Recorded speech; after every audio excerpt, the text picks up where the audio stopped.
Julian Beltran, kumakatawan sa probinsya ng Cagayan.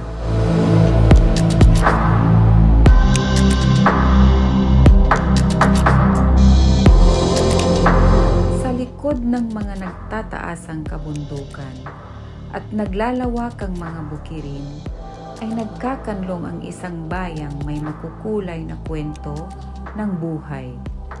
Tara na at sabay-sabay tayong maglakbay sa tinutukoy kong paraiso. Pamplona ang bayan ko.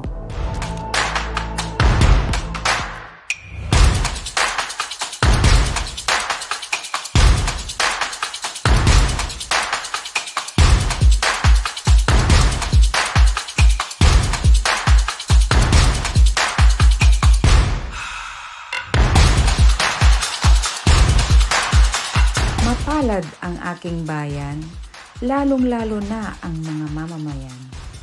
Dahil biniyayaan kami ng mayamang kalikasan na siyang pinagmumulan ng mga ikinabubuhay ng mga masisipag na Pamploneño.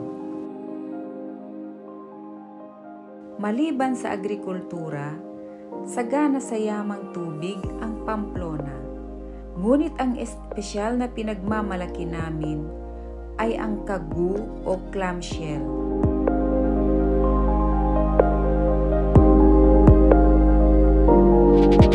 Kilala rin ang binarayang o ang lokal na alak dito sa amin. Isa rin itong biyayang galing sa nipa na nagsisilbing hanap buhay ng mga taga rito.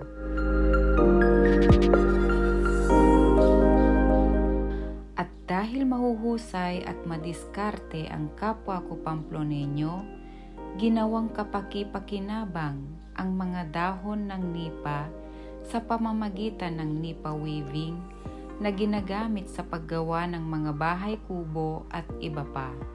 Gusto ko ring ipagpatuloy ang nasimulan ko bilang isa sa Pangulo ng Makati St. Camilo's Lions Club. Once again, this is Julian Beltran, candidate of Mrs. Face of Tourism 2024, Cagayan Province.